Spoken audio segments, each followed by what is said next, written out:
Recently, personal finance writer and journalist Charlotte Cowles shared how she was scammed out of $50,000. This article went completely viral, and honestly, the response was pretty swift and pretty nasty. It was very, "Are you sure you weren't wearing a short skirt to the bar?" coded, aka it was incredibly victim blaming, the way that so many people were talking about this and resharing this, and the comments were just nasty. As a financial therapist who makes sure that we address shame, I wanted to take the time to talk about financial scams, kind of jumping off of what Charlotte shared, but also naming that blaming people, blaming victims for being scammed is not the right way to go about dissuading people from financial scams. Blaming people for being victims of financial scams further piles on this feeling of embarrassment or shame or guilt, and it makes people who have been victims of these things feel even worse about it and pushes it further underground. If you're new here, my name is Lindsay Bryan-Podvin. I'm a certified financial therapist, licensed social worker, author of the book, The Financial Anxiety Solution, and founder of the financial wellness business,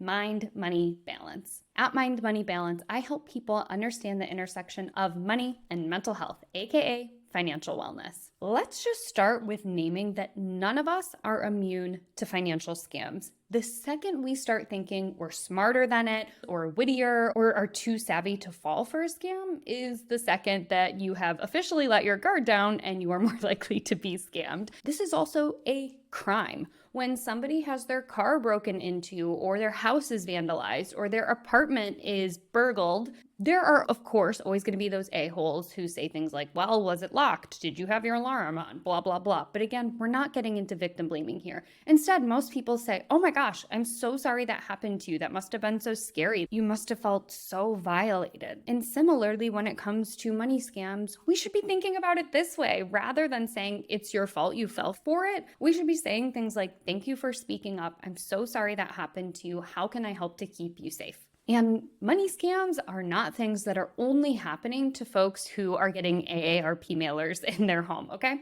22% of people who report being victims of scams are on the younger side. So folks older than 65, 13% of them have said that they are victims of financial scams, but 22% of them are on the younger end, and these are rampant. According to Gallup in 2023, scams were the most common types of crimes being committed in the United States, with up to 15% of adult Americans saying that scams had happened in their household. My hypothesis is this is probably low, as we can see by how Charlotte was treated for coming out and sharing what happened to her. We don't treat people who were scammed very kindly. So my guess is that there are far more people being victimized by these scams, and they're not coming out and saying it because we berate them when they say what happened to them. There's also been a lot of chatter on red flags so you cannot become a victim. And while I think that's sort of helpful, I also think it's helpful to just recognize that the way that these scams are so successful is because what they do is dysregulate their target's nervous system to push them into a state of fight,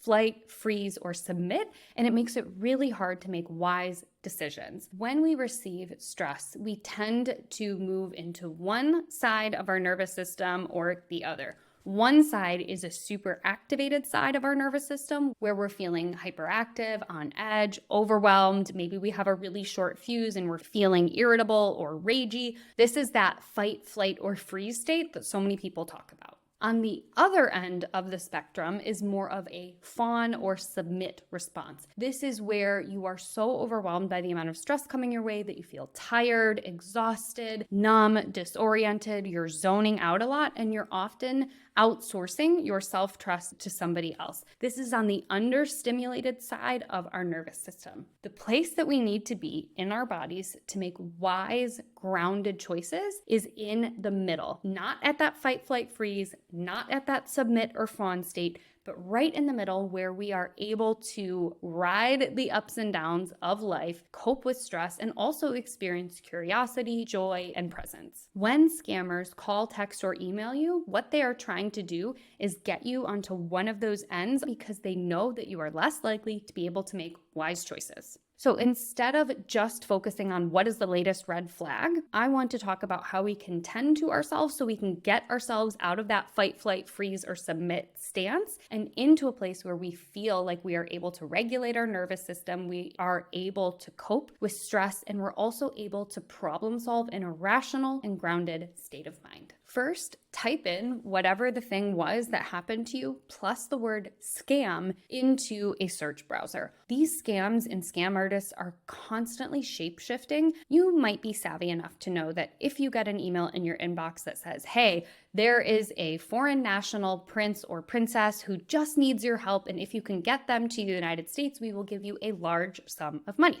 You might know about that one, but you might not know about the scam going around where you're getting a text from something that looks like a reputable ground transportation company saying, hey, in order for us to deliver your package after hours, we just need you to send us $50. You also might not be aware of the Venmo or Cash App scam that looks like a stranger accidentally sending you money and then them asking you to send it back. So when you type in whatever it was that happened that felt a little weird or fishy, or you're just a little bit uncertain, type that thing plus the word scam into an internet browser to see what is being generated around that scam in this moment. Like I said, these scams are changing all the time, so you might know of some of them, but I guarantee you don't know all of them. The second thing you can do is to actually double check some of the things that the person on the other end of the phone is telling you. And when I say the other end of the phone, I could also mean not only somebody who's calling you, but also somebody who might be texting you or somebody who might be emailing you. When we are dealing with these scammers, they're often saying things like, hey, you didn't realize this, but somebody has compromised your identity, or you don't know this yet, but somebody has been taking out loans in your name. And of course, when somebody says, hey, you're not aware of this yet, but we figured it out, you want to double check that the thing that this person is saying has happened to you, unbeknownst to you, actually happened, which is a very confusing sentence.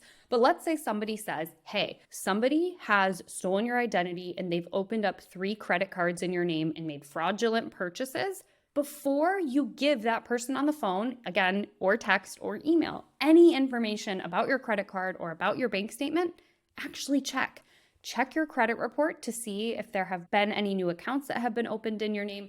Double check your checking account to see whether there have been withdrawals that have happened without your consent. Look for some of those red flags first. If when you look at your credit report and your bank statements and your credit card statements and you're not seeing anything fishy, then you can just kind of push away that noise from the other person who's telling you that this particular thing has happened. Another thing to do is to call the company or the organization who is reaching out to you to confirm whether or not they are seeking your information. In Charlotte's story, she shared that the first person who called claimed to be from Amazon. Almost all of us have an Amazon account, so it's not really unlikely that somebody would call and say, hey, did you purchase this thing from Amazon? Again, before we start giving information to that person, check the account. Go into your Amazon account, see whether or not things look fishy or whether or not there have been purchases or charges that you didn't authorize. Other common scams are people calling you claiming to be from things like the IRS or the Office of Social Security. You can call the Office of Social Security and the IRS directly. Call them. These scammers can figure out who you have a bank account with, who you have credit cards with, who you have loans with. So they also might use very specific local credit unions or bank accounts when they are calling you to have you verify your information. Do not give them any information. Again, at this point, we don't really know they're a scam, but hang up. Call your local credit union and say, hey, I just received a call from somebody claiming that my credit union account was hacked. Can you please confirm or deny that that has actually happened? Most of the time, they're going to say, oh my gosh, we are so sorry. We've been getting reports of these phishing accounts or these scam accounts. Let me double check your account. They double check it and they tell you, don't worry, nothing has been compromised. And they also will say things like, please know that the credit union will never call you directly unless we have already told you we're going to call you directly, which sounds a little bit strange, but let's say you go into your credit union and you're depositing a larger check or you're withdrawing a larger sum of money. Most of the time, the teller will say something like, you can expect a call within 24 to 48 hours from our branch manager. This is their name. This is their number.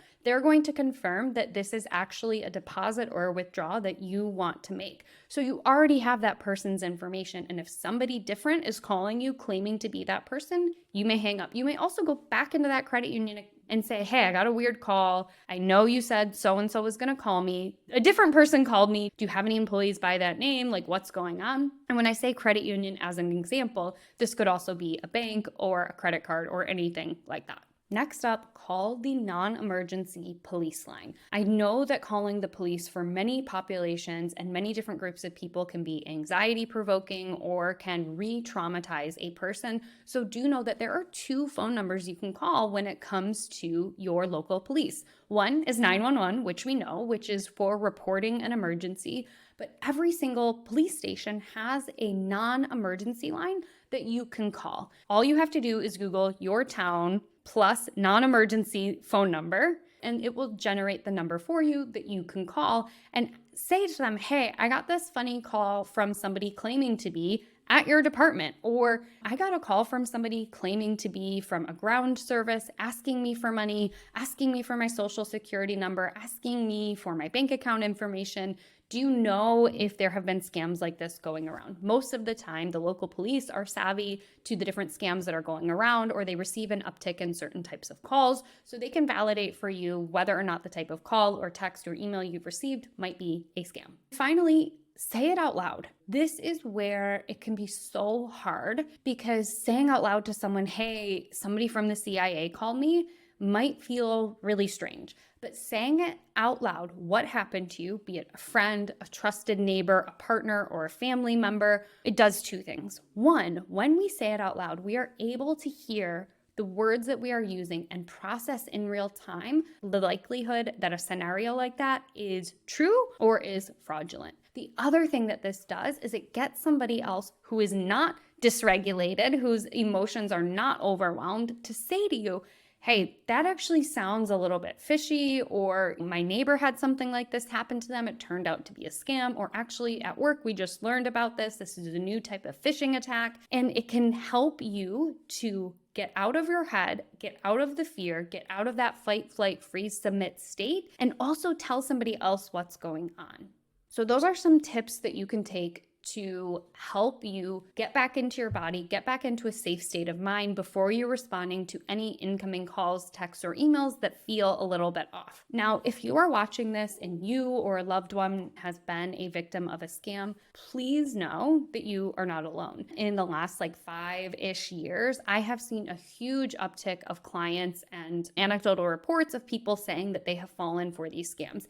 Even 5 to 7 years ago, the support and resources available for people who fell victim to scams were not great. They were mostly relegated to senior citizens, and they were more about preventing it from happening again than actually providing that person with emotional and psychological support. Nowadays, you can find in-person and online support groups if you've been a victim of a scam. You can also find in-person and online support groups if you are the partner of a person who fell for a scam, or an adult child of a parent who fell for a scam. We can also get support too. Therapists are also great resources. And if you live in a rural area or you're experiencing a tremendous amount of localized shame around this, seek out an online support forum to be in community with other people who've experienced similar things and can help you to understand that you are not faulty, you are not broken, you are not dumb, you are human.